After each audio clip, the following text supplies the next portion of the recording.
bersyukur kepadamu yang menghantar kami kembali ke tempat ini untuk mendengarkan firman dan penguraian kehendak-Mu.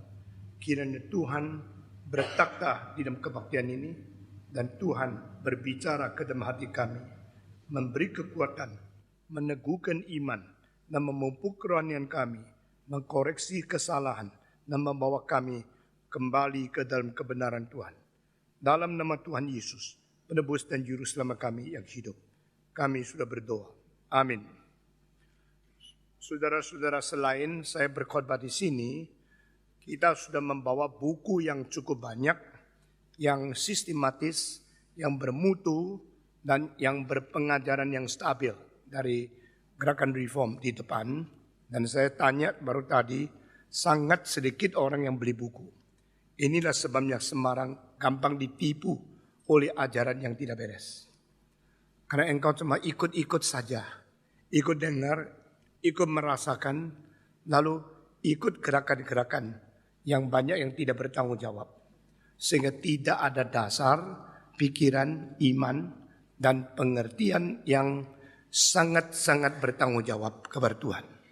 Saudara-saudara, dari abad pertama banyak orang yang tidak mengikuti pengajaran yang stabil sehingga gereja menyimpang dari ajaran yang sesungguhnya. Sampai pada abad ke-6, abad ke-7, banyak orang Kristen tidak memegang doktrin yang benar, tapi memegang relik-relik atau barang peninggalan orang kuno yang dianggap perlu dikultuskan, disucikan, dan menjadi penyembah berhala dan penyembah barang-barang suci. Dan langsung menjadi sesuatu ancaman besar bagi iman Kristen. Alkitab mengatakan pada hari permulaan orang-orang iman, mereka menjaga secara ketat semua pengajaran rasul-rasul. Mereka berdoa, mereka bersekutu, nama mereka memecahkan roti. Nah, ini 4 hal tanda gereja yang sejati. Pertama, memelihara dengan setia dan ketat ajaran rasul. Kedua, bersekutu. Ketiga, berdoa. Dan keempat, memecahkan roti untuk mengingat kematian Kristus. Dengan mereka sama-sama memegang, menurunkan, pelihara ajaran rasul dengan ketat dan setia. Ini tanda pertama gereja. Gereja disebut gereja bukan karena ada pelang gereja, lalu gereja. Gereja disebut gereja bukan karena daftar di pemerintah, lalu bekerja. Saya tidak bertanggung jawab dan tidak ada kewajiban bersatu dengan semua gereja yang hanya berani pasang pelang gereja. Saya mau tahu ajaranmu bagaimana. Di mana confessionmu? Apakah engkau ketat memelihara ajaran daripada rasul atau engkau mengajar dengan ajaran-ajaran yang sesat dan tidak sesuai dengan Alkitab? Kalau tidak setia, tidak tekun memelihara ajaran yang diturunkan dari rasul, itu bukan gereja. Jadi doktrin dan ajaran yang ketat itu merupakan syarat pertama membuktikan itu gereja yang sejati. Kedua, bersekutu sebagai orang suci, saling memperhatikan, saling menanggung beban berat, sepenanggung jawab, seperasaan, seperti tubuh di dalam anggota-anggota sama satu tubuh ada relasi dan persekutuan. Ini adalah satu horizontal relationship. Ketiga, berdoa kepada Tuhan. Dan doktrin doa sudah kacau balau. Sehingga sekarang banyak gereja, kebaktian doanya begitu rame, begitu ngotot, begitu kelihatan, emosional sekali. Hanya menjadi pengutaraan egoisme saja. Oh Tuhan, Tuhan, sembuhkan saya Tuhan, bikin saya kaya Tuhan, berkati saya Tuhan. Itu memaksa Tuhan untuk menyesuaikan kehendak manusia. Itu bukan doa. Itu adalah paksaan untuk mengeksploitasi Tuhan, memperalat Tuhan demi egoisme manusia. Rupanya seperti doa, tapi mutunya bukan doa. Doa adalah seperti apa yang dikatakan Yesus Kristus. Minta sesuatu diakhiri dengan bukan kehendakku yang terjadi, tetapi kehendakmu yang terjadi. Amin. Kalau saudara maunya Tuhan memenuhi kehendakmu, bukan kehendakmu yang terjadi, kehendakku, aku minta ini, kasih. Di dalam upacara seperti doa, engkau menjadikan Tuhan bujakmu. Itu bukan doa. Keempat, mereka bersama-sama memecahkan roti Tuhan. Berarti mentaati perintah Kristus untuk mengingat kematian Kristus yang mengganti manusia. Nah saudara-saudara, dengan demikian itu gereja mempunyai ciri khas gereja itu sendiri. Dan jikalau gereja terdapat ada pendeta yang berzina, harus diusir, didisiplin. Tidak peduli pendeta itu berapa hebat, dia mendirikan atau dia pemimpin besar, dia berzina dan dia tidak beres dalam keuangan, harus diusir, dihukum, didisiplin, diumumkan kepada seluruh jemaat. Saudara-saudara, itu namanya gereja. Nah, ini disiplin menjadi salah satu fakta bahwa kita adalah orang suci yang bertanggung jawab kepada Tuhan. Sekarang di Indonesia banyak gereja, pemimpinnya menjadi ketua gereja, itu pendetanya. Lalu nyonyanya bendaharanya, anaknya sekretarisnya. Itu bukan gereja, itu adalah perusahaan keluarga yang mencuri nama gereja untuk menipu masyarakat. Jikalau gereja yang kau ikut, ternyata ketuanya adalah pendetanya, bendahara adalah nyonyanya, itu sekretaris adalah anaknya. Saudara harus lepas dari gereja itu. Karena engkau ikut diperalat untuk satu keluarga yang nanti mengambil uang semua orang gereja menjadi milik keluarga itu. Apalagi pendeta-pendeta yang mengatakan perpuluhan punya pendeta. Lalu mereka akan mengatakan inilah Alkitab. Karena Alkitab mengatakan perpuluhan itu milik suku Lewi. Maka kami menjalankan Alkitab. Kami boleh mengerjakan semua ini sesuai dengan Alkitab. Saudara-saudara, kelihatan giat sekali.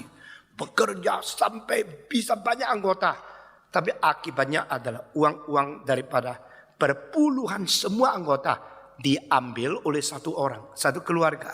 Itu penipu. Itu orang jahat. Nah saudara-saudara, pemerintah di Indonesia tidak melangsungkan hal ini karena di dalam peraturan yang turun daripada Belanda itu pendeta bebas pajak dan pemerintah tidak campur tangan ke gereja. Tetapi kalau pemerintah di Singapura, di Taiwan melihat keadaan begini langsung ditutup gerejanya. Karena itu satu penipuan.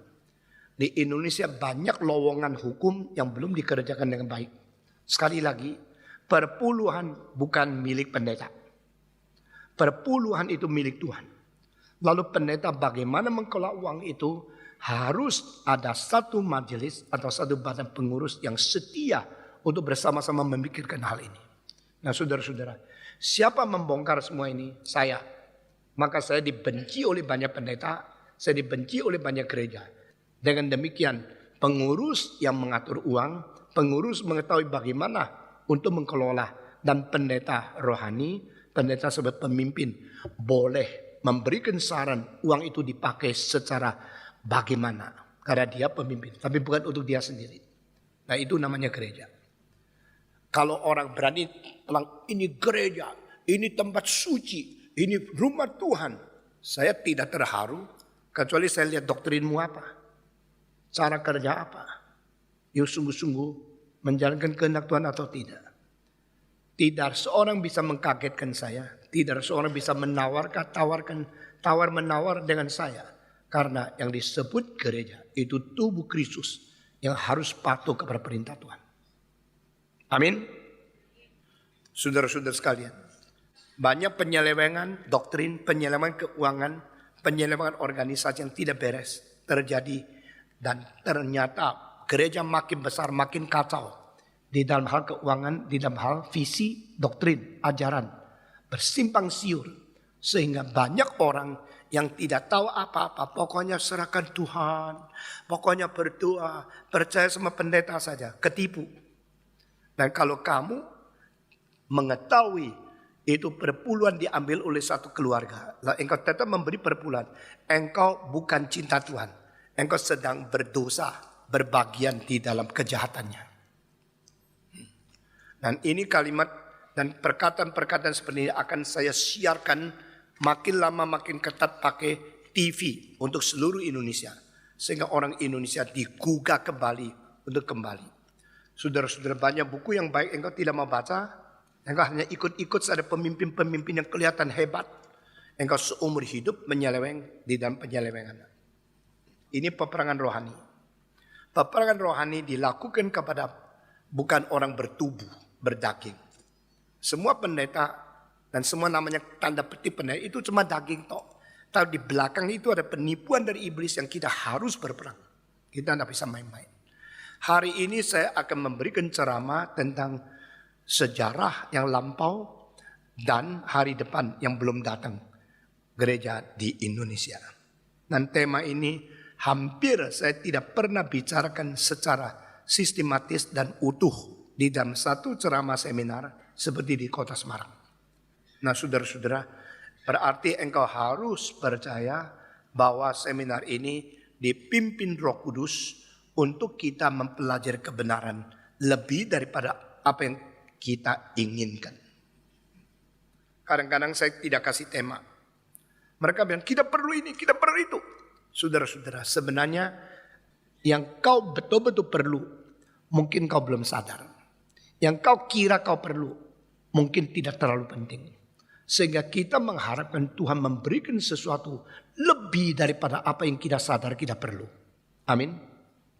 Kalau Tuhan memberikan sesuatu lebih daripada apa yang kita sadar kita perlu, berarti kerohanian kita masih bisa maju terus. Tetapi kalau kita hanya berada di dalam kebutuhan yang kita sadar saja, kita akan terkurung di dalam kesadaran kita yang sangat terbatas. Di Hong Kong ada universitas yang minta saya memberikan ceramah menurut tema dia. Saya tidak layani. Saya memberikan tema saya menurut gerakan Tuhan. Sesudah itu selesai khotbah, mereka kaget. Begitu banyak yang begitu mereka perlu, tapi mereka tidak sadar. Telah diberikan oleh Tuhan. Selesai saya khotbah, baru saya jawab pertanyaan. Waktu saya jawab pertanyaan, saya baru menjawab apa yang mereka sodorkan, mereka inginkan saya ceramahkan. Sehingga dua-dua tercapai. Kalau engkau meminta satu tema, engkau rasa perlu, saya tidak layani. Bukan karena saya tidak sanggup mengisi. Tapi saya akan memberi lebih dari itu. Setelah Tuhan memberikan pengisian menurut kehendak Tuhan. Lalu saya melayani lagi. Ternyata saya menjawab apa yang kau perlu. Tapi Tuhan memberikan lebih daripada apa yang kau perlu. Nah, ini menjadi pimpinan Tuhan yang jelas. Saudara-saudara, kita kembali kepada tema. Apa itu artinya gereja?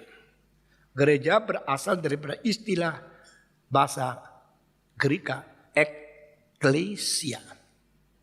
Ekklesia, akhirnya eknya hilang, klesia, akhirnya kerek, ada gereja, dari Indonesia gereja.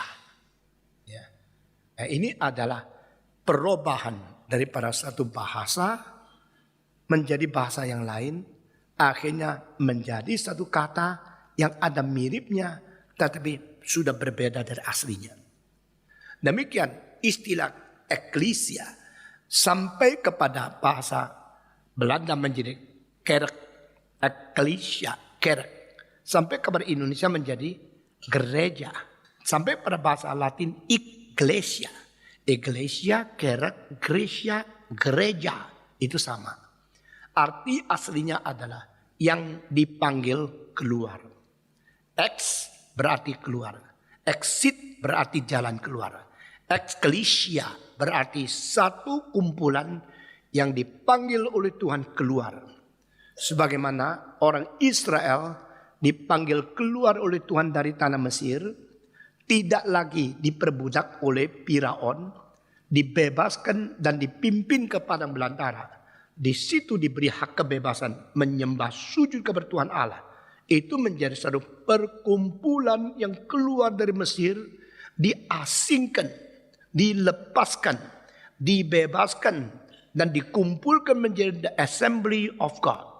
Menjadi satu assembly to serve God. Satu assembly yang daripada Mesir, Exodus.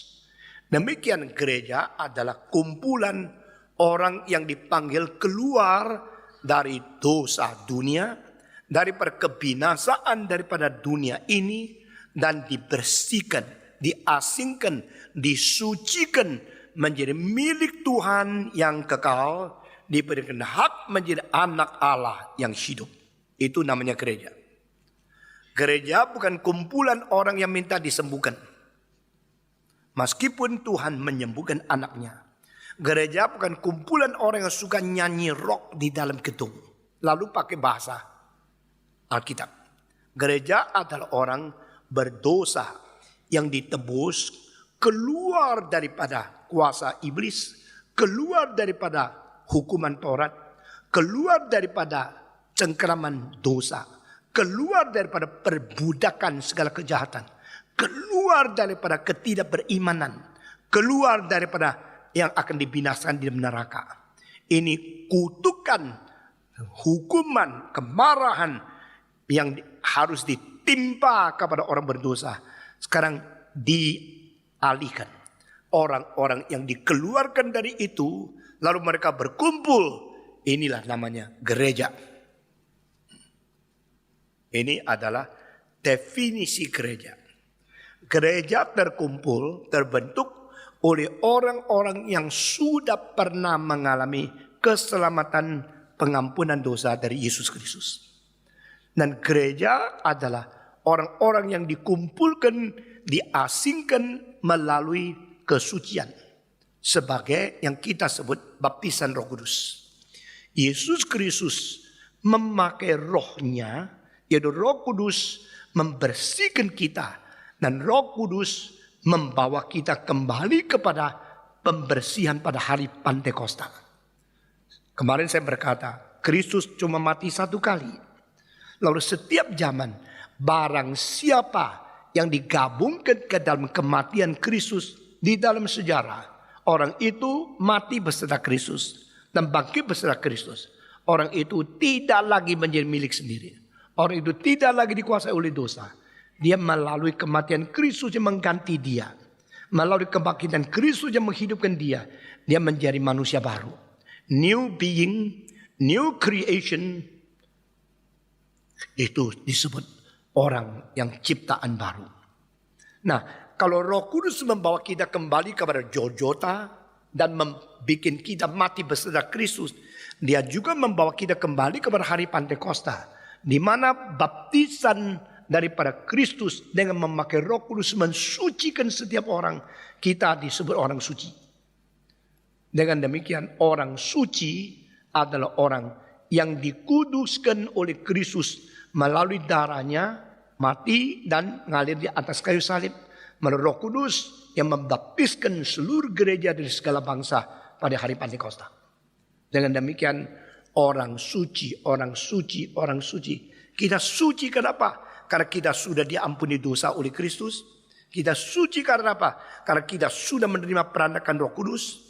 Kita menjadi orang kudus karena Roh Tuhan dipakai Kristus untuk membaptiskan kita dengan Roh. Dan kita menjadi orang suci. Nah, dengan demikian semua orang yang menerima Tuhan Yesus, semua orang yang dibaptiskan oleh Roh sebagai orang suci, dari segala bangsa, segala zaman, dari segala sudut, segala kebudayaan, segala bahasa, segala sudut, mereka semua menjadi gereja yang kudus dan am. Sekarang saya tanya, gereja yang sejati itu berapa banyak? Hanya satu. Semua gereja denominasi adalah sesuatu perpisahan, sesuatu kotak-kotakan yang dibutuhkan karena bahasa, karena bangsa, karena kebutuhan zaman, karena perbedaan konsep teologi. Tetapi di dalam semua denominasi ada orang yang sungguh-sungguh dibersihkan oleh darah Yesus. Sungguh-sungguh disucikan oleh Roh Kudus. Sungguh-sungguh beriman kepada ajaran Rasul. Sungguh-sungguh bersekutu kepada orang suci. Sungguh-sungguh berdoa menurut kehendak Tuhan. Sungguh-sungguh mengabarkan Injil. Sungguh-sungguh memecahkan roti.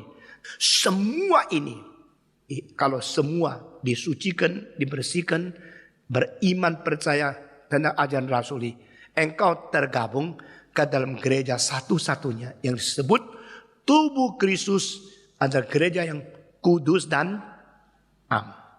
Nah, itu namanya persatuan.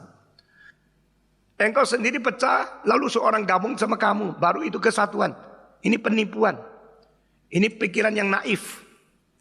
Saya tidak setuju persatuan yang palsu. Saya tidak setuju persatuan yang menipu. Saya setuju persatuan yang murni, yaitu sama-sama percaya kepada ajaran dari Rasul, sama-sama bersekutu, sama-sama mempunyai doktrin yang beriman dan bertanggung jawab, meskipun wadahnya lain-lain, tidak apa-apa. Engkau yang percik, engkau yang selam, itu perbedaan upacara, bukan hal penting. Sebenarnya saya katakan, tapi semua mempunyai ajaran yang ketat, semua memelihara akan ajaran diturunkan dari Rasul. Itu persatuan yang sejati. Persatuan yang sejati memperbolehkan orang-orang berada di wadah yang berbeda. Tetapi tetap persatuan. Sedangkan gabung semua ke dalam satu gedung gereja. Tapi gereja itu tidak mengerti ajaran. Gereja itu tidak suci. Atau gereja itu tidak mengakui akan semua doktrin dari Alkitab. Hanya mementingkan 1-2 karunia saja. Itu kan persatuan. Nah, kalau saudara mengerti definisi daripada gereja itu apa, lalu persatuan gereja itu apa, maka ketiga, fungsi gereja itu apa. Fungsi gereja paling sedikit ada 3 aspek.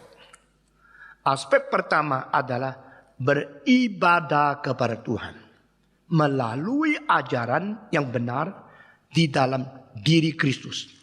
To worship God with the sound doctrine in His Son Jesus Christ. Kami beribadah kepada Allah melalui Kristus.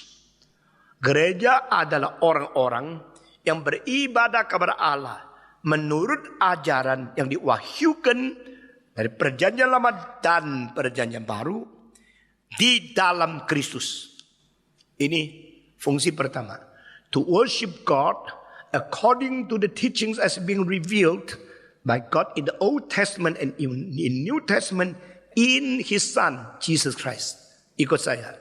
Gereja adalah orang beribadah kepada Tuhan sesuai ajaran Perjanjian Lama dan Perjanjian Baru di dalam Kristus. Semua 1, 2, 3. Gereja adalah orang-orang yang beribadah kepada Tuhan sesuai ajaran Perjanjian Lama dan Perjanjian Baru di dalam Kristus. Jadi engkau beribadah kepada Tuhan. Lain dengan agama lain. Karena engkau beribadah di dalam Yesus Kristus. Dan engkau beribadah sesuai ajaran Perjanjian Lama dan Perjanjian Baru. Itu namanya gereja. Beribadah. Worship. Dan worship is the first function of the church. Gereja mempunyai fungsi pertama, yaitu berbakti kepada Allah. Tuhan berkata kepada Musa, go to see the Pharaoh and tell him that the Lord thus saith, let my people go and they can worship Jehovah in the wilderness. Musa, pergilah berjumpa dengan Firaun, berkata kepada dia, demikian firman Tuhan, biarkan umatku pergi, biar mereka berbakti kepada Allah Yehova di padang belantara. Nah, di sini eklesia lalu sesuai kehendak Allah beribadah kepada Tuhan di luar Mesir. Gereja sama, keluar dari dosa karena penebusan Kristus.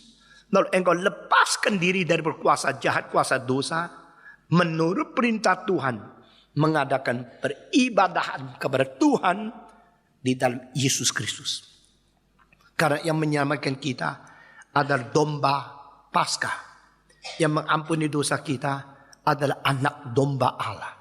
Yang mengalirkan darah, menebus, mengampuni dosa kita, dan mengirim Roh Kudus, memberikan kepada kita kesucian, penebusan, dan sesuatu peranakan pula, diperanakan pula dari Roh Kudus.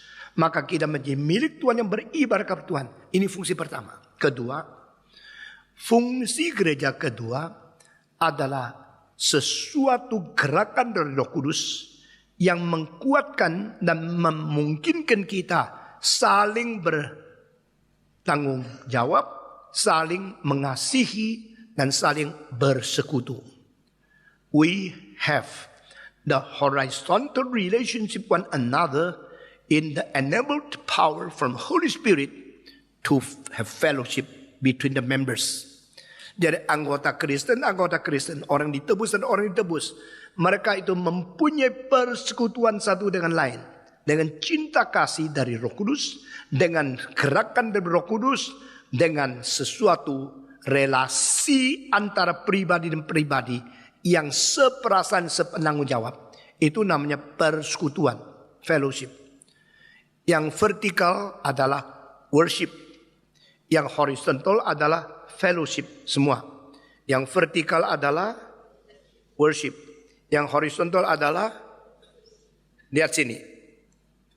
Vertikal dan horizontal gabung menjadi apa? Salib. Di dalam Kristus yang mati bagi kita, kita sekarang boleh datang kepada Allah Bapa. Di dalam contoh Kristus di atas kayu salib, kita mengerti bagaimana saling mengasihi. Jadi worship vertically and fellowship horizontally. Ini menjadi dua tugas gereja. Gereja berlainan dengan masyarakat di luar.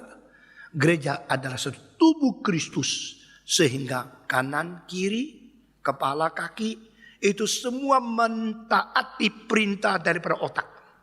Sehingga otak kita itu di dalam tubuh gereja, Kristus adalah kepala. Semua perintah dia kita patuhi. Dan dengan saling mentaati satu yang lain, menyatakan kita takut kepada Kristus. Ini adalah di Efesus pasal 5 ayat 28. Berdasarkan takut kepada Kristus, kita saling taat satu dengan lain. In order to have the fear of the Lord in Jesus Christ, that we obey one another. Saya dengan takut kepada Tuhan, mengetahui kebenarannya, untuk memberitahu kepadamu kebenaran. Engkau taat. Aku melihat engkau yang takut kepada Allah dan mengetahui kebenarannya, aku taat kepada kau. Semua orang Kristen saling taat satu dengan lain karena perasaan takut kepada Kristus. Nah, di dalam kitab suci Perjanjian Baru, ini satu-satunya kali dikatakan the fear of Christ. Takut kepada Kristus hanya muncul satu kali. Efesus 5:28. Berdasarkan kamu takut kepada Kristus, aku takut kepada Kristus, maka aku taat engkau, engkau taat aku. Karena sama-sama menjalankan perintah Tuhan, sama-sama mengerti firman Tuhan. Kalau sekelompok orang yang tidak belajar, lalu seorang pendeta yang kurang belajar, dan dia kurang belajar, tetapi dia lebih banyak belajar sedikit daripada orang lain, lalu dia berani sembarangan khotbah, lalu semua taat kepada dia, itu bukan gereja. Karena orang yang mengajar sendiri kurang mengerti, atau banyak tafsiran salah, yang tidak belajar sama sekali, menganggap dia sudah lebih hebat, langsung taat kepada dia, itu salah. Maka kalau ada suara dari Tuhan yang benar datang ke Semarang, lain dengan pengajaran yang pernah diterima, dia harus taat kepada firman Tuhan ini. Dia tidak mengatakan kita lebih besar, sekarang kita melawan yang lebih kecil, atau kurang banyak, kita tengking dia. Itu ajaran yang tidak takut kepada Tuhan, dan itu ajaran yang menyeleweng. Saudara-saudara, gereja pertama menyembah Tuhan berdasarkan ajaran-ajaran dari Perjanjian Lama, Perjanjian Baru, dengan memelihara apa yang diturunkan oleh Rasul dengan ketat di dalam Kristus, menyembah Tuhan, worship.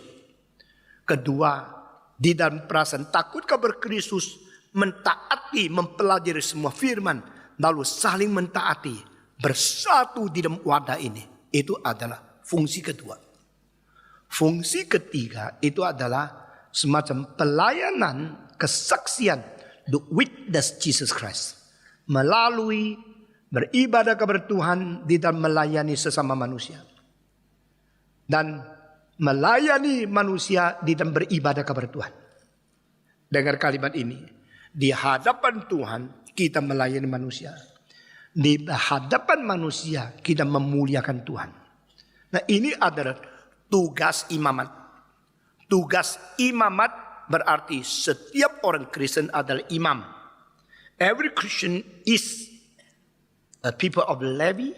Every Christian is a priest. Martin Luther mengatakan pendeta tidak lebih tinggi dari orang biasa. Karena pendeta itu berperanan di tengah-tengah Allah dan manusia. Dan orang Kristen biasa juga berperan di antara Allah dan manusia.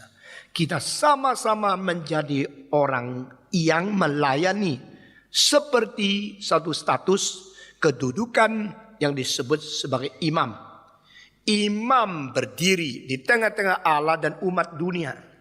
Imam mewakili Tuhan, menyatakan kebenaran kepada manusia. Imam mendoakan manusia, menyatakan kebutuhan kepada Tuhan Allah. Imam menjanjikan apa yang sudah dijanjikan Tuhan kepada umatnya. Iman mendoakan menanggung kesulitan di mana yang dimintakan oleh rakyat kepada Allah. Dia berdiri di tengah sebagai pengantara. Itu namanya imam. Imam melakukan pelayanan terhadap manusia demi kehendak Allah. Dan imam memuliakan Allah demi mendoakan dan menyatakan kebutuhan umat manusia. Imam itu berada di tengah. Gereja mempunyai fungsi ketiga. Menjadi imam di tengah-tengah Allah dan dunia. Bagi manusia, gereja melayani. Dan bagi Allah, gereja mewakili Allah menginjili dunia. Dengar baik-baik ya. To represent God, we bring forth the good tidings. We preach the gospel. Gereja mewakili Tuhan untuk menyampaikan firman dan Injil kepada dunia. Gereja menyatakan kasih Tuhan untuk melayani masyarakat. Membawa cinta Tuhan ke dunia. Dan gereja mewakili manusia berdoa damai untuk seluruh dunia. Gereja membawa kebutuhan manusia didoakan kepada Tuhan Allah. Ini fungsi gereja. Jadi gereja mempunyai fungsi berdiri di tengah Allah dan manusia. Jadi dengan tiga fungsi ini, gereja secara vertikal, secara horizontal, secara intercesi memenuhi syarat. Gereja itu serius. Karena gereja itu adalah isi hati Tuhan dari kekal sampai kekal. Dengan mengkorbankan Kristus mati di atas kayu salib. Dengan firman inkarnasi menjadi manusia. Dengan siksaan yang diterima, penderitaan yang ditanggung, Kristus membeli mempelainya dengan pengorbanan itu untuk menjadi milik Tuhan untuk selama-lamanya. Sehingga setelah semua kerajaan hancur, setelah semua pemerintah itu roboh, setelah semua umat manusia binasa, gereja tetap ada sampai selama-lamanya. Itu sebab gereja tidak boleh dipermainkan oleh pemimpin-pemimpinnya, termasuk pendeta-pendeta yang bermain-main khotbah sembarangan atau yang merebut perpuluhan uang menjadi milik pribadi. Tidak peduli gerejanya berapa besar, harus ada pengkoreksian, penghakiman daripada nabi yang dikirim oleh Tuhan dengan fungsi nabi, tidak berjabat nabi, untuk menegur dan membawa manusia kembali kepada Tuhan. Nah, ini konsep gereja. Nah, sekarang tugas gereja untuk melangsungkan fungsi gereja itu, maka harus kita ketahui gereja selalu memelihara firman. Kapan melihat ada firman Tuhan yang salah ditafsir atau perintah Tuhan yang kurang ditaati, mesti ada orang berani membela perasaan takut kepada Tuhan, membela keutuhan dari firman dan perintah Tuhan, dan membela kebersihan murni pelayan.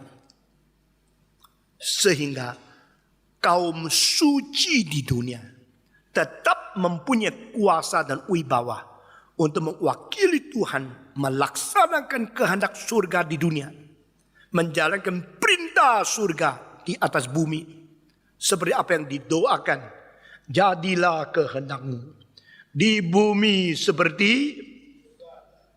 Itu bukan kalimat loh. Itu bukan hanya ngomongan. Itu permintaan sedalam-dalamnya yang diajarkan Tuhan Yesus. Siapa mungkin melaksanakan perintah daripada presiden kecuali dia utusan presiden yang diberikan hak? Siapa mungkin melaksanakan perintah Allah di atas dunia kecuali dia diberikan kuasa Roh Kudus untuk menjalankan? Dan doktrin Roh Kudus sudah simpang siur, doktrin Roh Kudus sudah dirubah oleh iblis.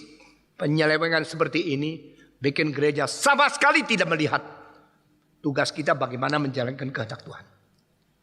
Banyak orang yang katanya kepenuhan Roh Kudus, yang bisa kelulusan, bisa ketawa, bisa baring, hidupnya tidak suci, tidak setia kepada istri. Saudara jangan tertipu, harus kembali menjadi sesuatu mempelai yang suci, mempertahankan kemurnian, kesetiaan, kesungguhan, kebersihan motivasi, menjaga hidup tidak tercemar oleh cinta uang dan melampiaskan seks, menunggu Kristus datang untuk membawa kita kembali ke dalam kekekalan. Gereja harus menjaga kesucian, gereja harus memelihara kesetiaan, gereja harus memelihara keutuhan doktrin, sehingga kita diperkenan di mata Tuhan. Saudara-saudara, setelah engkau mempunyai kesetiaan, mempunyai kemurnian, mempunyai kesucian, lalu engkau baru mempunyai keberanian dan mempunyai bijaksana dan ketekunan dan kerajinan untuk melaksanakan tugas. Seorang melaksanakan tugas harus mempunyai murni motivasi, harus mempunyai keberanian untuk beribadah dan bertanggung jawab kepada Tuhan. Harus mempunyai kecerdasan menjalankan strategi. Harus mempunyai ketekunan untuk melaksanakan sesuatu dengan semangat yang tidak patah. Dan dengan rajin untuk mewujudkan apa yang dilakukan ini. Semua ini kalau dikerjakan, baru tugas yang diserahkan ke gereja itu bisa jadi. Apakah tugas gereja? Tugas gereja di dunia mewakili Tuhan. Maka kesaksian harus menjadi contoh. Orang yang paling suci bukan di agama lain, di dalam tubuh Kristus. Orang yang paling rajin bukan di kantor lain, di dalam kantor gereja. Orang yang hidup paling hati baik dan paling mengutarakan sifat ilahi yang sesungguhnya bukan di semua organisasi luar Kristen, harus di dalam Kristus. Jadi kalau orang Kristen lebih bersih keuangan daripada orang-orang di bank. Orang Kristen mempunyai semangat korban diri, menyangkal diri, lebih berani menderita dari orang di luar. Orang Kristen lebih sungguh-sungguh menjadi contoh perjuangan daripada orang revolusioner. Maka seluruh masyarakat, seluruh negara akan salut. Inilah anak Tuhan. Inilah orang yang sungguh-sungguh mewakili Tuhan. Inilah iman sejati yang menghasilkan kelakuan yang sungguh-sungguh. Iman tanpa kelakuan itu apa? Mati adanya. Jangan coba baca tok. Setiap kalimat ini dituntut Tuhan untuk menghakimi kita. Kalau engkau beriman, lakukan. Dengan perbuatan yang menyatakan engkau sungguh-sungguh beriman. Lalu engkau akan menjadi mercusuar, menjadi menara cahaya untuk menerangi mereka yang tersesat di tengah-tengah ombak laut. Gereja begitu serius. Jadi, your example, your life, your behavior, your spirit, your work ethic etos kerja menjadi teladan. Saudara-saudara, orang Kristen seharusnya bersih, tekun, setia, motivasi benar, bukan untuk memperkaya diri. Tuhan Allah tidak mengizinkan anak tunggalnya mendapatkan hak istimewa. Yesus Kristus di dunia menderita lebih dari siapapun, berani menegur dosa lebih dari siapapun, dan dia sendiri hidup begitu sederhana. Yesus Kristus tidak ada hak istimewa 1% pun. Akhirnya Yesus Kristus menjadi contoh yang selama-lamanya adalah Tuhan di atas segala yang dipertuhan, Raja di atas segala raja. Ini Kristen. Iman Kristen yang kita miliki itu terlalu berharga. Jangan kita main-main. Jadi tugas gereja pertama menjadi saksi Tuhan. Menjadi saksi. Itu bahasa Grekanya itu to be. Tetapi bukan to do. Bukan to say. Kesaksian tidak berarti pidato. Kesaksian tidak berarti naik ke mimbar menonjolkan diri. Wah, saya punya pengalaman banyak. Kesaksian itu ada diam-diam memaparkan fakta, realita hidupmu di dalam mengkorbankan diri tidak bersuara. Orang melihat he is the representative of God. Dia adalah wakil Tuhan yang sungguh-sungguh representasi Tuhan Allah. To be the witness. You are my witnesses. Yesus berkata engkau adalah saksi-saksiku.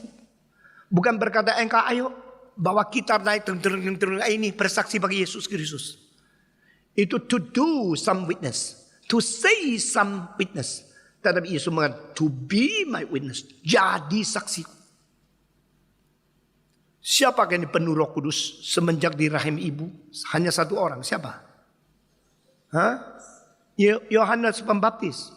Tidak usah bicara Yesus. Yesus Allah. Yohanes Pembaptis ada manusia satu-satunya yang sejak di rahim ibu sudah dipenuhi Roh Kudus. Saya mau tanya, Yohanes Pembaptis mengakibatkan banyak orang percaya kepada Tuhan? Iya apa tidak? Yohanes Pembaptis menarik ratusan ribu orang dibaptis kembali kepada Tuhan, membuat kebangunan rohani terbesar dalam sejarah.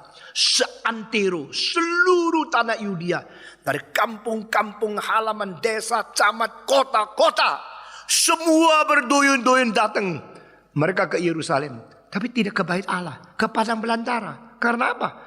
Karena roh Allah tidak di bait Allah, ada di padang belantara. Turun atas Yohanes Pembaptis. Yohanes Pembaptis mengakibatkan begitu banyak orang percaya kepada Tuhan. Coba tanya, Yohanes Pembaptis pernah melakukan satu kali mujizat tidak? Jawab, pernah menyembuhkan satu orang tidak? Sekarang kenapa kita percaya kalau tidak ada kesembuhan, tidak bisa menjadi orang besar, tidak bisa membawa banyak orang datang kepada Tuhan? Yohanes Pembaptis tidak pernah menyembuhkan satu orang, dia pernah melakukan satu mujizat, tapi dia menjadi satu alat di tangan Tuhan yang mengakibatkan beribu-ribu orang percaya kembali kepada Tuhan Allah. Dan dia menjadi saksi. Yesus berkata, engkau pergi ke padang belantara melihat siapa? Melihat Yohanes Pembaptis? Saya berkata kepadamu, dia adalah pelita yang berpasang dan bercahaya. Engkau telah melihat satu cahaya yang tidak banyak bicara, tapi terus mengkorbankan diri. Seperti lilin, pada satu detik dia masih bercahaya. Pasti dia menghancurkan sendiri. Orang yang tidak mau berkorban, tidak mau capek, tidak mau tanggung susah payah, tidak mau menderita, tidak menyangkal diri, mau terus bercahaya, itu tak mungkin. Engkau pergi ke padang belantara, engkau sedang melihat satu pelita yang berpasang dan bercahaya. Itu Yohanes Pembaptis. Engkau pergi melihat apa? Engkau pergi melihat bulu di pinggir sungai kah? Dia adalah bulu yang terkulai, aku tidak patahkan. Dia adalah sumbu yang berasap, saya tidak padamkan. Yohanes Pembaptis menjadi fakta. Hidupnya menjadi saksi. Kelakuannya menjadi teladan. Dan dia sendiri tidak mendapatkan apa-apa. Akhirnya dipenggal kepala. Dikutuk oleh Tuhan? Tidak. Tidak kuasa mujizat? Tidak. Dia kenapa? Bukan saja tidak menyembuhkan orang lain. Sendiri dari penggal kepala. Karena memang kehendak Tuhan bagi dia itu begini. Sekarang kekristenan sudah menyeleweng. Tanpa kuasa, tanpa mujizat seperti tidak ada kuasa Tuhan. Kalau orang itu sakit seperti dikutuk oleh Tuhan. Kalau orang mati kanker itu berarti dibuang oleh Tuhan. Yesus dipaku, Yohanes dipenggal kepala, Yesaya digeraji daripada perutnya, Paulus dipenggal kepala, seolah-olah ada mujizat pada mereka, seolah-olah Tuhan tidak menolong mereka. Lalu Petrus dipaku terbalik kayu salibnya. Ini semua membuktikan ajaran Kristen yang asli sama ajaran sekarang sudah banyak penyelewengan. Kita comot-comot berapa ayat lalu menganggap itu baru Alkitab asli. Tetapi semua orang paling penting hidupnya akhirnya menderita, sengsara, mati syahid. Sekarang siapa yang mau kerja seperti ini? Siapa yang pentingkan ini sebagai kebenaran? Saudara-saudara, kedua, selain gereja bertugas menjadi fakta kebenaran melalui teladan hidup menyinari dunia ini, gereja harus memiliki kuasa dari Tuhan sendiri. Saya mendirikan Reform Center for Religion and Society di Jakarta. Saya mengundang Gus Dur ceramah bersama dengan saya. Saya mengundang Mari Pangestu berceramah dengan saya. Dengan tema-tema mengenai hak asasi manusia. Tema-tema mengenai demokrasi dan kebebasan agama. Tema-tema mengenai ekonomi dan kebangkitan Indonesia. Lalu tema-tema mengenai hukum dan bebas beragama. Satu persatu tema membawa Indonesia kembali kepada kebenaran. Sehingga di dalam KKR saya berkhotbah mengenai doktrin Alkitab. Di dalam ceramah-ceramah seperti itu saya berpidato mengenai pelaksanaan firman Tuhan di dalam tugas menjadi terang mercusuar di pemerintahan. Doakan supaya semua rencana ini diberkati oleh Tuhan. Saya juga bukan lagi anak muda. Saya tidak perlu kompromi. Saya tidak bermain-main. Saya akan berjuang sampai hari terakhir saya hidup di dunia. Tugas ketiga. Gereja dengan prinsip Alkitab menjadi pedoman, menjadi pengaruh suara Tuhan untuk masuk ke dalam setiap bidang kebudayaan. Nah, banyak orang gereja tidak lihat ini. Gereja bagaimana memimpin pemerintah, menginspirasikan hukum, dan memberi petunjuk kepada ekonom-ekonom, bagaimana merangsang dan mensiarkan cahaya firman kepada konglomerat, bagaimana memberi pedoman kepada para medis, para hakim, para jaksa, dan para pendidik. Dari iman Kristen, bagaimana mendorong education. Dari iman Kristen, bagaimana mendorong medis. Dari iman Kristen, bagaimana mengawasi hakim-hakim yang tidak beres. Dari iman Kristen yang sejati, bagaimana mendorong pembimbing-pembimbing psikologis. Dari iman Kristen, bagaimana untuk memberikan sesuatu pengaruh terhadap moralis-moralis. Dari iman Kristen, bagaimana memupuk untuk kebebasan beragama dan hak asasi manusia. Dari iman Kristen, bagaimana kita membawa seluruh dunia lebih kembali kepada Tuhan. Nah, ini adalah mandat budaya. Gereja Reform selain mengabar Injil juga mempengaruhi setiap lapisan masyarakat di dalam setiap aspek kebudayaan untuk membawa manusia kembali lebih sesuai dengan kehendak Tuhan. Ini tugas ketiga. Dan keempat, gereja bagaimana memperbaiki relasi kita rukun dengan semua orang yang berbeda pendapat, berbeda agama, beda ideologi, berbeda filsafat, berbeda cara hidup. Ini menciptakan perdamaian di tengah-tengah masyarakat dengan tanpa mengkompromikan iman kita. Saudara, hari ini engkau melihat saya tajam sekali di dalam mengkritik dan memberikan pedoman di dalam bagaimana memelihara iman Kristen Tetapi kita tetap berdamai, bersahabat dengan semua orang yang berbeda pendapat dengan kita. Ini ada tugas keempat. Kelima, gereja harus mengabarkan Injil dan membawa umat manusia kenal kepada Yesus Kristus dan kembali melalui pengorbanan Kristus menjadi anak Tuhan. Ini penginjilan. Ini tugas gereja. Saudara-saudara, masih banyak hal mengenai tugas gereja yang saya tidak sampaikan secara mendetail, dan saya mengharapkan ada orang-orang penting di Indonesia yang dihasilkan daripada orang Kristen. Berdoakan ada orang Kristen yang baik menjadi profesor-profesor di universitas. Doakan ada orang Kristen yang betul-betul bermutu menjadi menteri dan tidak korupsi, tapi sungguh-sungguh memperjuangkan nasib Indonesia. Berdoakan ada orang Kristen yang paling baik menjadi hakim, menjadi jaksa, bahkan menjadi jaksa agung. Doakan orang Kristen yang baik dengan perdagangan yang adil, akhirnya menjadi kaya dan memperjuangkan nasib Indonesia dengan kekayaan yang diuntung oleh dia. Berdoa untuk semua hal tujuan yang besar ini, sehingga kita bukan hanya menjadi sesuatu suara kosong yang berbunyi, tapi kita menjadi satu realita kehadiran Tuhan Allah melalui gereja di negara Indonesia. Sekarang tahap kedua, saya masuk ke dalam sejarah gereja dan hari depan gereja di Indonesia. Gereja di Indonesia didirikan karena ada orang-orang datang mengabar Injil di Indonesia. Tetapi kekurangan misioneri akibatnya adalah gereja di Indonesia didirikan tidak terlepas daripada penjajahan Belanda. Sehingga orang Belanda datang ke Indonesia, lalu mereka datang ke Indonesia, mereka tetap adalah membela keuntungan dan profit daripada penjajah. Tetapi penjajah-penjajah itu perlu berbakti karena agama mereka Kristen.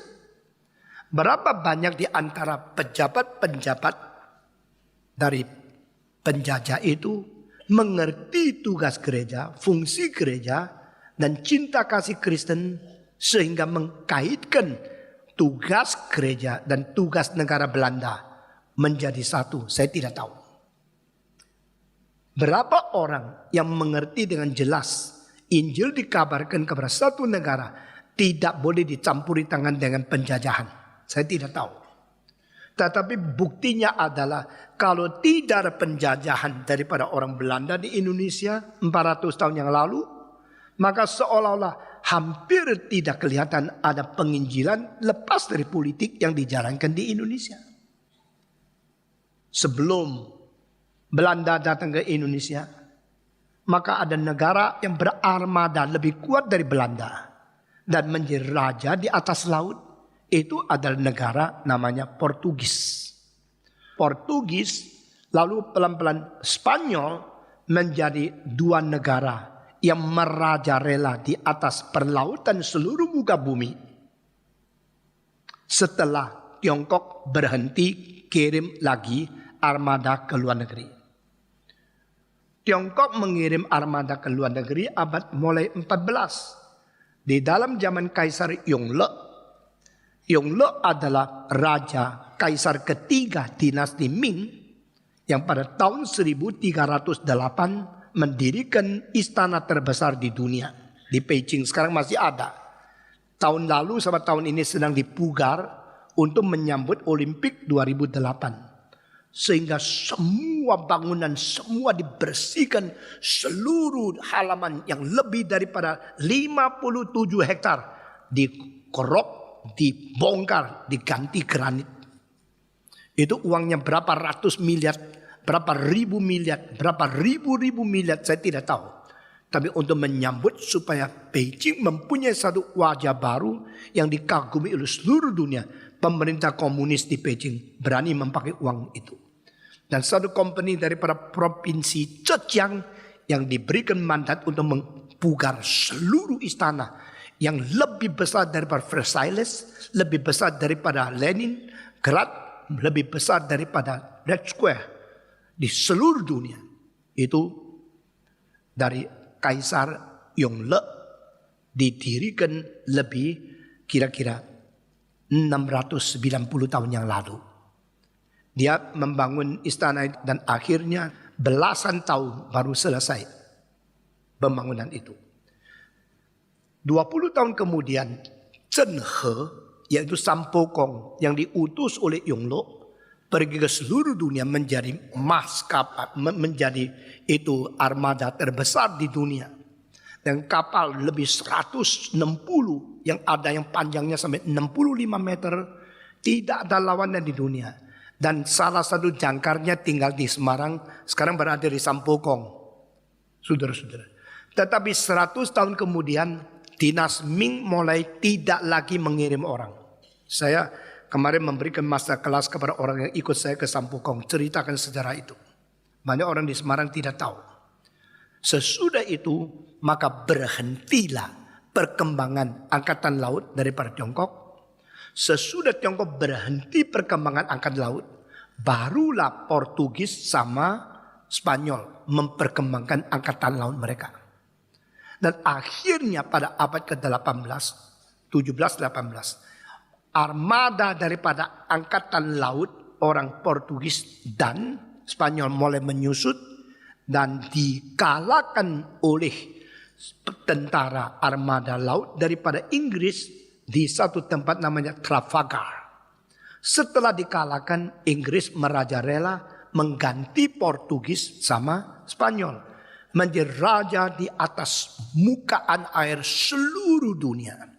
Dan sesudah itu menyusutnya Portugis dan Spanyol mengakibatkan mereka tidak mempunyai kuasa besar lagi di perairan seluruh dunia. Dan Belanda yang mengambil alih di Indonesia dan Inggris yang mengambil alih di India, di Burma, di tempat lain. Dan Amerika menyusul mengambil alih di Filipina dan seluruh Indonesia diambil oleh Belanda. Tetapi kita melihat gereja terkuno di Indonesia bukan gereja Belanda.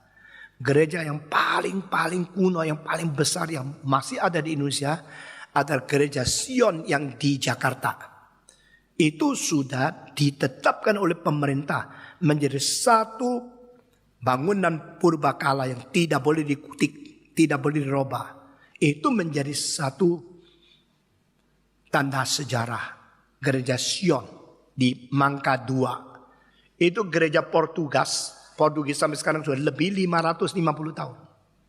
Itu membuktikan sebelum Belanda datang, Injil pernah ke Indonesia. Injil ke Indonesia selalu bukan misioneri, selalu dari penjajah. Jadi gereja di Indonesia ada bahayanya. Karena tidak ada kesadaran diri, akhirnya masuk ke dalam satu wilayah kuasa orang lain. Saudara-saudara, setelah Portugis turun menyurut kekuatannya, Belanda masuk. Belanda mendirikan gereja-gereja karena penjajah-penjajah hari Minggu mau ke gereja. Maka mereka ke gereja bukan karena penginjilan. Mereka ke gereja karena kebutuhan. Orang Belanda datang ke Indonesia menjadi gubernur. Hari Minggu kebaktian di mana? Maka dirikan gereja. Waktu dirikan gereja bangun yang bagus supaya orang Belanda atasan itu masuk gereja sesuai dengan kedudukan dia. Dan maka gereja itu tidak dibangun dengan uang orang Indonesia. Dan gereja itu tidak mungkin dicintai orang Indonesia. Karena gereja itu gereja penjajah. Gereja itu ambil uang daripada negara penjajah. Nah, penjajah ambil uang karena menjajah. Akhirnya dari uang yang diterima dari penjajah, menurut negara yang dijajah, dapat kekayaan sebagiannya dipakai untuk mendirikan gereja. Lalu gereja itu dimiliki oleh penjajah. Di Jakarta gereja yang didirikan oleh penjajah yang paling besar masih berdiri di situ adalah gereja Immanuel di pinggirnya stasiun Gambir. Yang pernah lihat coba angkat tangan. Nah ini agak banyak. Ini gereja bundar, atapnya juga bundar, tetapi dalamnya cuma 360 kursi. Saya pernah bikin kebangunan rohani di situ. Dan kursinya besar-besar kayu-kayu. Itu sudah lebih 300 tahun. Gereja itu salah satu juga peninggalan zaman kuno Itu gereja bangunan yang sangat bagus dan purbakala. Dan itu tidak boleh dipugar, tidak boleh dibikin betul, tapi tidak boleh dirusak, tidak boleh dirubah. Itu menjadi peninggalan sejarah dari pemerintah Indonesia. Nah, gereja seperti itu adalah gereja daripada gubernur Belanda, gereja daripada penjajah, gereja yang dibangun di Indonesia, yang dijajah, lalu uang daripada jajahan ini kirim ke Belanda melalui cengkeh, mengenai pala, mengenai segala sesuatu kekayaan Indonesia. Sebagiannya diambil lagi untuk membangun gereja di situ. Yang datang ke gereja itu ada orang penjajah-penjajah. Nah, sejarah gereja di Indonesia dibangun oleh orang-orang penjajah. Lalu ada uang pemerintah untuk membantu bangunan gereja. Sejak ratusan tahun yang lalu. Tetapi orang Belanda bukan hanya penjajah. Juga ada misioneri. Ada orang yang cinta Tuhan, mengerti maknanya mengabari Injil.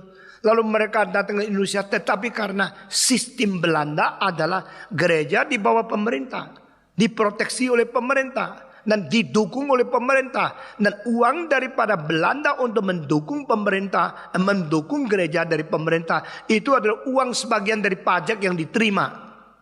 Sehingga sistem perpajakan itu umpama di Belanda sampai sekarang, kalau engkau tidak menikah dan gajimu besar, 62% setiap bulan dari penghasilanmu diambil pemerintah. Jadi jangan ngomel ya, di Indonesia pajak masih rendah. Kalau di Belanda, kamu 1 tahun, 1 bulan gajinya 10 juta. 6.200.000 itu diambil oleh pemerintah. Lalu dari situ sebagian untuk mendukung gereja, sebagian untuk negara, sebagian untuk jalan, sebagian untuk astronot, sebagian untuk medis, sebagian untuk akan welfare dan sebagainya. Kalau you sudah menikah, maka you punya pajak cuma 30 lebih persen. Belum menikah itu 62%. Nah, ini sistem perpajakan. Sehingga Eropa kuasa daripada pemerintah, mempunyai uang begitu banyak, membuat segala sesuatu teratur. Tidak ada God yang buntu. Kembali kepada tema saya. Sehingga gereja di Indonesia itu terdiri daripada sistem orang Belanda sebagai penjajah. Dan ada perlindungan, ada proteksi, ada uang dari pemerintah. Akibatnya ada gereja yang makin disubsidi dari pemerintah, makin lemah semangat perjuangannya. Dengar kalimat ini. Gereja yang makin disubsidi mengakibatkan semangat yang makin lemah.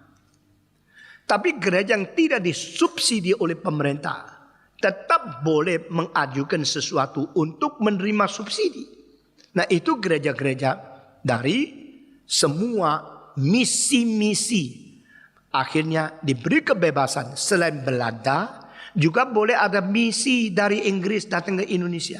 Anglican Church, Methodist Church, misi orang Tionghoa daripada gereja di Tiongkok bikin cabang di sini. Orang-orang Tionghoa yang datang ke sini ke gereja tidak bisa dengar bahasa Indonesia, tidak bisa dengar bahasa Belanda. Dirikan Tionghoa Kito Kauhe.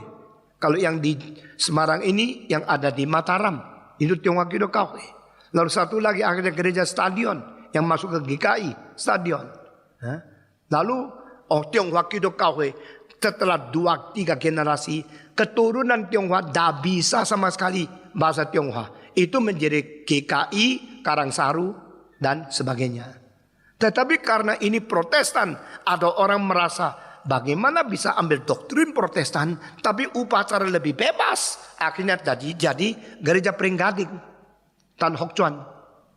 Nah, saudara mengetahui, ini perkembangan mulai menjadi makin lama makin variatif setelah merdeka. Setelah Indonesia merdeka, maka gereja-gereja yang dinaungi oleh Belanda sekarang tidak lagi mempunyai hak istimewa seperti dulu. Tetapi hubungan secara rohani dengan Belanda masih ada. Sehingga PGI didirikan oleh 6 gereja. Dan salah satu itu Tionghoa Kito Kauhe. Gereja Tionghoa Kito Kauhe sebelum menjadi bahasa Indonesia itu gereja Mandarin. Dulu salah satu di antara 6 gereja yang paling penting mendirikan PGI. Lalu gereja-gereja pendatang, orang Batak datang dari Medan ke sini bikin GPIB. Ya, orang Jawa sendiri sekarang mereka mendirikan gereja Jawa. Dan dengan demikian setelah Indonesia merdeka, gereja di Indonesia menjadi variatif. Dan orang-orang Tionghoa yang sekarang pakai bahasa Indonesia, mereka mulai lepas daripada tradisi Tionghoa. Kecuali zamannya tahun 1936-38 itu John Sung datang mengunjungi Indonesia. Banyak gereja Tionghoa yang nenek moyang masih mengerti Mandarin itu dengar khotbah daripada John Sung. Dikobar-kobarkan imannya, kebangunan rohani terjadi. Tetapi pendeta-pendeta yang tidak mengerti bahasa Tionghoa tidak senang kebangunan rohani yang dipimpin oleh John Sung. Nah itu terjadi di Indonesia, perlu sesuatu persatuan. Maka dibentuk PGI. PGI menampung semua gereja yang ada setelah Indonesia merdeka. PGI dulu namanya apa? DGI, Dewan Gereja Indonesia. Dewan Gereja Indonesia berubah menjadi Persekutuan Gereja Indonesia pada akhir-akhir ini. Dan GKI itu adalah gereja Tionghoa yang akhirnya karena bahasanya Indonesia menampung juga karena aliran Protestan. Banyak orang pendatang Batak lah atau Ambonnya juga masuk. Orang Jawa juga masuk ke PGI, di bawah PGI di GKI. Gereja Jawi, gereja Jawa itu kebanyakan orang Jawa. Tetapi setelah tahun 50-an ada satu aliran yang penting sekali di dalam perkembangan selanjutnya, yaitu gereja Pantekosta. Gereja Pantekosta itu didirikan oleh orang-orang yang tidak mau mengikuti tradisi daripada Protestan di dalam sejarah, tapi mereka mementingkan lebih daripada karunia-karunia. Itu akhirnya menjadi aliran Pantekosta. Waktu dulu itu namanya Pinkster. Pinkster Pantekosta diterjemahkan bahasa Indonesia menjadi Gerakan Pantekosta. Orang Belanda yang di Belanda tidak mau masuk Protestan, membangun gereja sendiri secara kebebasan karena dijamin kebebasan beragama di Belanda, maka mereka di Indonesia bikin gereja Gerakan Pantekosta. Nah, saudara-saudara sekalian, lalu mereka menekankan hal, saya tadi katakan gereja harus memelihara secara setia dan ketat pengajaran rasuli. Dan pengajaran rasuli itu wujudnya apa? Semua gereja di dunia seluruhnya setuju yang disebut pengajaran rasuli adalah iman rasuli. Saya tanya di gerejamu, ini datang dari banyak gereja ya. Nah saudara-saudara, saya tidak melayani satu denominasi. Tapi teologi saya teologi reform. Karena teologi reform dari Johannes Calvin yang meneruskan Martin Luther adalah teologi yang mengajak seluruh dunia, seluruh orang Kristen dengan seluruh hati setia kembali kepada seluruh kitab suci. Sehingga saya tidak rasa minder, ya, saya berhak mendirikan gereja, tapi saya bukan melayani satu gereja. Saya mau minta semua gereja setia kembali kepada Alkitab, maka saya bikin kebangunan rohani untuk semua. Dan setelah kebangunan rohani saya bukan membawa engkau keluar gerejamu masuk gereja reform, tidak. Silakan kembali ke gerejamu. Saya hanya mengisi seperti charger, mengcharge kembali baterai yang sudah suap. Engkau sudah kuat, engkau kembali memperkuat gerejamu. Untuk gerejamu setia dan kembali kepada firman Tuhan. Itu tujuan dari STEMI. Tujuan pelayanan saya. Oke. Sekarang kita melihat gereja begitu banyak ajaran yang simpang siur. Maka bagaimana? Bisakah gereja itu tetap berada pada wadah-wadah sendiri, tapi sama-sama mempelajari firman Tuhan dengan sungguh-sungguh konsisten dan sungguh-sungguh bertanggung jawab dan sungguh-sungguh persatuan di dalam firman? Bisa tidak? Bisa. Maka Tuhan membangkitkan gereja Reform Injili Indonesia, khususnya mendirikan sekolah teologi Reform Injili untuk menampung semua orang dari gereja yang berbeda. Belajar baik-baik firman, lalu kembali untuk menguatkan gerejamu. Silakan. Jadi banyak pemimpin-pemimpin dari gereja lain, mereka belajar. Majelis-majelis gereja lain belajar. Dan GRII adalah satu-satunya gereja yang konsisten mengadakan pelajaran teologi untuk kaum awam. Tahun 1986 sampai sekarang sudah 21 tahun. Tidak pernah berhenti. Dan orang dari gereja-gereja lain yang belajar teologi reform di kita, lalu kembali ke tempat-tempat lain itu, semuanya di seluruh Indonesia lebih daripada 5.000 orang. 5.000 orang yang pernah belajar teologi reform lalu pulang menjadi majelis yang lebih baik, menjadi tua-tua, menjadi hamba Tuhan, terserah. Mereka boleh kembali ke wadah sendiri. Karena bukan ambisi dan cara saya untuk memecahkan gereja membawa orang lain kembali ke sini. Tapi mengkuatkan orang dengan iman yang sama dari rasuli lalu kembali. Nah saudara-saudara, lalu kita melihat ada gelombang-gelombang yang muncul. Setelah gereja-gereja yang diturunkan daripada penjajah mengakibatkan sesuatu tantangan daripada luar, ada gereja independen yang didirikan. Maka misi-misi dan misioneri-misioneri dari luar negeri masuk Indonesia makin banyak. Baptis masuk dari Amerika. Lalu ada juga gereja yang lain masuk dari Inggris. Ada gereja lain yang masuk lagi dari Amerika. Ada gereja lain lagi masuk lagi, tetapi bukan ajaran yang benar, seperti Mormon, seperti Saksi Yehova, berusaha masuk ke Indonesia. Sehingga di Indonesia Katolik itu satu gereja, tapi Protestan sampai tahun 89 257 denominasi. Di Indonesia Kristen ada 257 denominasi, sekarang sudah 260 lebih. Dan kita kadang-kadang mengundang orang-orang Islam bersama-sama ceramah di dalam bidang umum. Misalnya politik, misalnya ekonomi, misalnya agama, hak asasi manusia, kebebasan beragama. Kita sama-sama memikirkan jalan keluar bagaimana rukun di Indonesia. Tapi secara doktrin kita percaya hanya Kristus satu-satunya juru selamat, kita tetap memegang apa yang kita percaya. Ini keadaan di Indonesia. Hari depan gereja Indonesia bagaimana? Saudara-saudara sekalian, perhatikan. Di dalam Indonesia sama seperti di seluruh dunia, kekristenan sudah begitu variatif sehingga ada beberapa sistem dan aliran teologi yang penting mewarnai kekristenan secara berbeda-beda.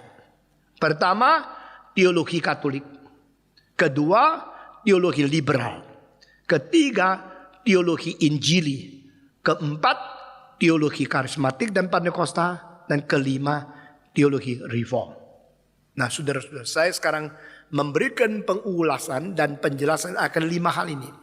Teologi Katolik menjadi tulang punggung dari sistem kekatolikan itu dari tahun ke tahun. Dan mereka mempunyai bagian yang non-fleksibel, ada bagian yang sangat fleksibel. Bagian non-fleksibel sampai sekarang mereka tidak pernah berubah satupun di dalam beberapa hal. Tetapi Katolik mempunyai begitu banyak hal yang berbeda dengan Protestan, sehingga Martin Luther, Calvin, Zwingli, Theodore Beza, Bullinger, dan orang seperti William Farel semuanya di dalam masa mereka hidup, mereka berlawanan dengan sistem Katolik dan mengembalikan ajaran kembali kepada Alkitab dengan 5 prinsip yang penting, di mana Martin Luther mengatakan pertama adalah sola scriptura, berarti hanya berdasarkan kitab suci, bukan berdasarkan kesimpulan konsili. Kesimpulan konsili yang dijadikan sesuatu otoritatif untuk menjadi pedoman bagi semua gereja dan sejarah, itu sendiri sebenarnya adalah harus sesuai kepada Alkitab. Kalau tidak kita pun tidak terima. Nah saudara-saudara, di dalam konsili-konsili ada penetapan-penetapan yang kurang benar, tidak diterima oleh orang-orang reformator, tetapi orang-orang Katolik memelihara sampai hari ini. Jadi semua yang kita tidak percaya, kita minta reformasi. Karena itu ajaran-ajaran daripada keturunan hereditas, keturunan daripada tradisi, itu tidak sesuai dengan Alkitab. Kita hanya kembali percaya kepada sola scriptura, hanya kitab suci. Kedua, Martin Luther mengemukakan di dalam reformasi sola gratia. Kita bisa diselamatkan sama sekali tidak ada jasa manusia. Kita diselamatkan oleh Tuhan hanya semata-mata seluruhnya anugerah Tuhan. Namanya sola, all gratia, by the grace of God. Ketiga, Martin Luther mengatakan manusia menjadi orang Kristen hanya melalui iman, tidak ada melalui segala kebajikan. Bukan berarti kita tidak perlu dan kita tidak mengharuskan melakukan kebajikan. Tetapi berarti kebajikan mutlak dari kita sebaik bagaimanapun tidak cukup untuk melayakkan kita menerima anugerah. Sehingga sola fide menjadi prinsip yang ketiga. Kita hanya melalui iman di dalam Kristus. Harus melalui kepercayaan di dalam anugerah Kristus. Baru kita bisa diselamatkan. Jasa manusia bukan tidak penting. Itu adalah akibat menerima keselamatan. Bukan syarat menerima keselamatan. Keempat, sola Christos. Kita hanya berdasarkan Kristus menjadi pengantara. Dan Kristus menjadi utama dan poros dari seluruh kepercayaan kita. Di dalam diri Kristus sendiri saja Allah betul-betul menyatakan keselamatan kepada kita. Di dalam diri Kristus dan kitab suci saja kita boleh mengetahui rencana dan seluruh kehendak Allah di muka kekekalan. Kelima, soli Deo Gloria. Berarti segala sesuatu kita kerjakan hanya motivasi memuliakan Tuhan. Dan jikalau ada motivasi di luar ini bukan ajaran daripada Alkitab. We do everything in order to glorify God. Only for glorifying God is the true motivation of our living and our ministry. Dengan demikian 5 hal ini menjadi tonggak, menjadi prinsip, menjadi Pancasila kekristenan. Pertama, sola scriptura. Kedua, sola gratia. Ketiga, sola fide. Keempat, soli Christos. Dan kelima, soli Deo Gloria. Ikut saya. Pertama, sola scriptura. Kedua, sola gratia. Ketiga, sola fide. Keempat, sola Christos. Dan kelima, soli Deo Gloria. Dan apa yang ditegakkan sebagai 5 prinsip yang penting ini semua diterima oleh Calvin. Dan Calvin meneruskan dan mentegakkan sistem kepercayaan yang paling sempurna, kuat, sistematis dan utuh. Dan konsisten seluruhnya. Akhirnya reformator 2 yang penting. 1 Martin Luther, 1 Calvin. Tuhan pakai Calvin membangunkan kembali sistem dan seluruh daripada struktur iman Protestan yang benar. Jadi yang salah dan rusak dirobohkan oleh Martin Luther. Yang benar dan konsisten dibangunkan oleh Calvin. Ini reform teologi. Reform teologi penting sekali. Sehingga mau tidak mau, kita setuju tidak setuju, kita harus mengakui semua teologi yang paling penting di dunia dipengaruhi oleh Calvin. Di Metodis ada seorang yang paling penting itu Calvinis, yaitu George Whitefield. Seorang yang mendampingi John Wesley. John Wesley agak Arminian. Perdebatan antara George Whitefield dengan John Wesley lebih daripada 28 tahun. Dan akhirnya John Wesley mengatakan, saya tidak bisa menerima seorang Allah yang pilih kasih. Sehingga ada orang dipilih menjadi orang Kristen, ada orang tidak dipilih. Saya sulit mengabarkan Injil dengan mempaparkan doktrin seperti ini. Dan George Whitefield selama dia meyakini ada pilihan Allah, dia tidak pernah longgar dan malas mengabarkan Injil. Sehingga betul-betul sekaligus orang reform, di samping itu orang Injili. Reform Injil yang paling kuat dalam sejarah bagi saya itu George Whitefield. Kalau penginjilan hanya bisa dilakukan oleh orang Arminian, sehingga orang reform tidak akan atau malas mengabarkan Injil. Ini omong kosong. Karena George Whitefield seorang pendiri Metodis, sekaligus dia memegang erat doktrin predestinasi. Dia tidak pernah longgar mengabarkan Injil. Bagi saya George Whitefield itu guru saya. George Whitefield begitu rajin mengabarkan Injil, sehingga dia ajak John Wesley, ayo keluar dari gedung gereja. John Wesley bilang tidak bisa. George Whitefield mengatakan, silakan keluar, silakan lihat saya. Coba lihat. Akhirnya Tuhan menggerakkan John Wesley keluar melihat penginjilan yang dilakukan oleh George Whitefield. Waktu dia melihat George Whitefield berdiri di tempat halaman luar pabrik. Dan ribuan orang mendengar. Ada yang pakai kaos, ada yang tidak pakai sepatu. Orang sederhana, orang miskin. Tapi kuasa Tuhan berada pada George Whitefield. Dengan berani menantang dosa.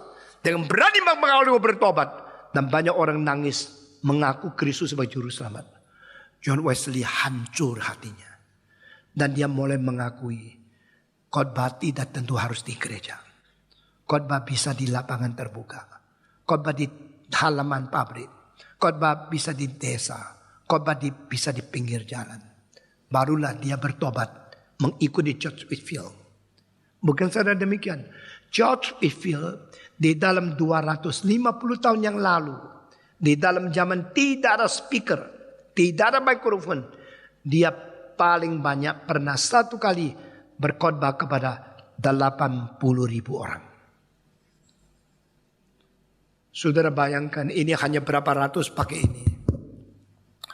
80.000 orang bagaimana berteriak. Engkau berteriak seperti singa. 2 menit sudah hancur. Tari suara sudah parau. Dan dia berkhotbah saban hari. Dengan tidak ada loudspeaker dipakai oleh Tuhan. Akibatnya adalah gerakan metodis di Inggris. Mengakibatkan seluruh negara Inggris mengalami satu revolusi kemuliaan yang tidak perlu tumpahkan darah.